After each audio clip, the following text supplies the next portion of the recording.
આ તન પર તો જગતના લોકો પોતાની માલિકી બતાવતા હતા, તે તેના માથે પટકી દીધું.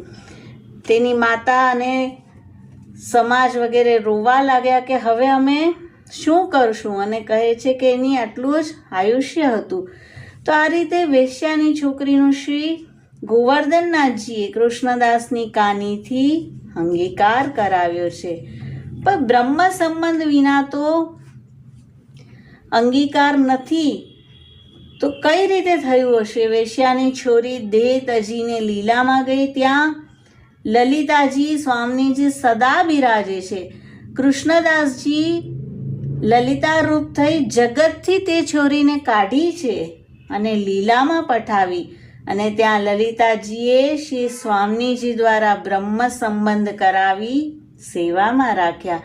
તો આ રીતે લલિતાજીના સખી છે અને આ પ્રકારે